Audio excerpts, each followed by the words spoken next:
Hey y'all, so today the Lord spoke something so profound to me about a healing today, and he related it to the valley of dry bones. But first, let me tell you what he said to me.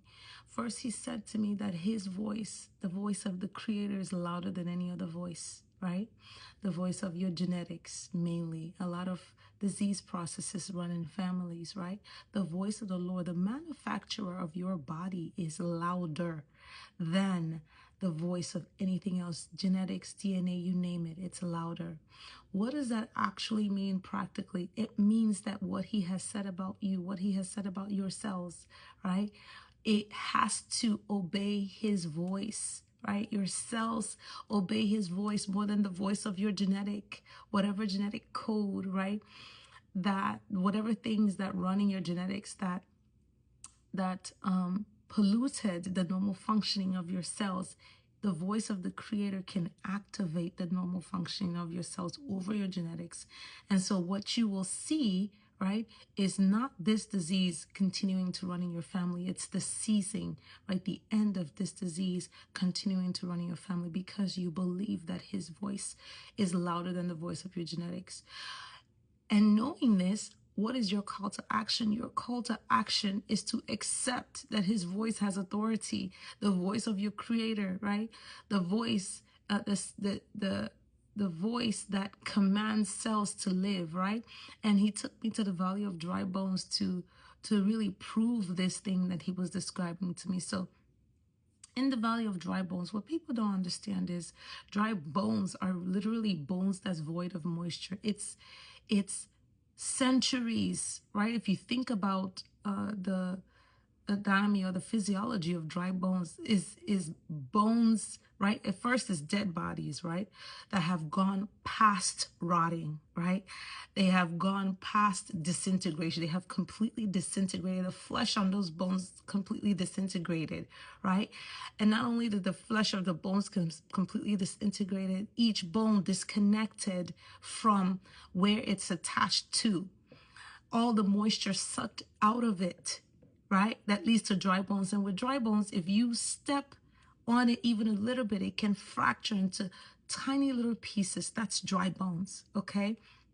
The Lord says to Ezekiel, can these dry bones live? Ezekiel says, only you know, Lord, right? And then the Lord tells Ezekiel to command those dry bones, right, to live again.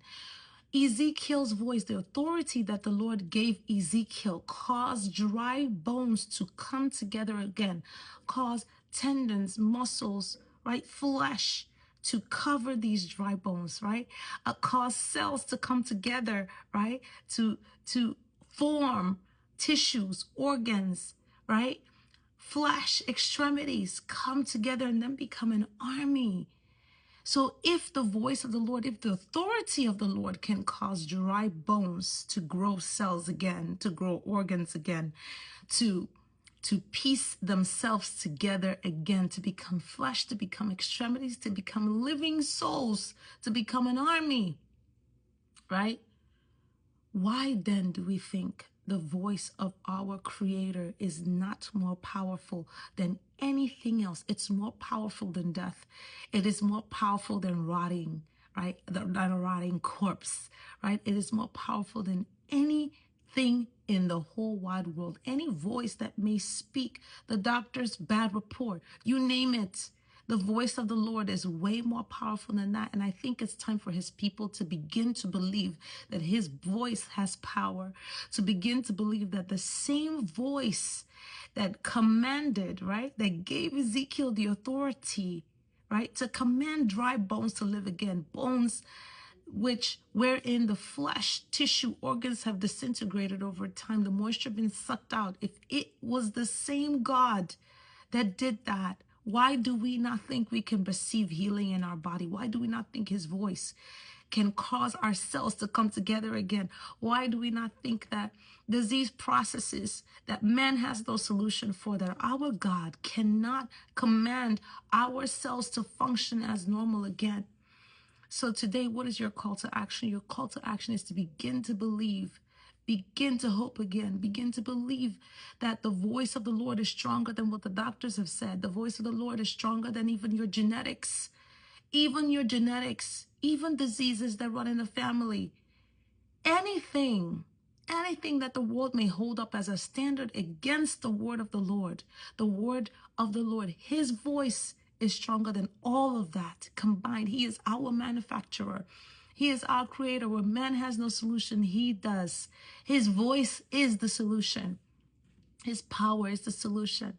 So you need to begin to declare over your body, just as Ezekiel spoke out to those dry bones, for my cells, for your cells to come together again, right? To function as normal. Begin to command your body to function the way it's supposed to, because the Lord has given us dominion. He's given us the same power, right? The same resurrective power that rose Jesus from the dead. That's also another miracle, right? Jesus was dead and gone, and he rose. On the third day, he rose up and became a living soul, right?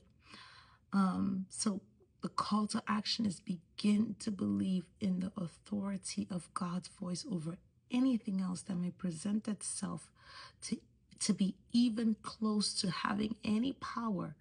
They are all powerless against the voice of the Lord.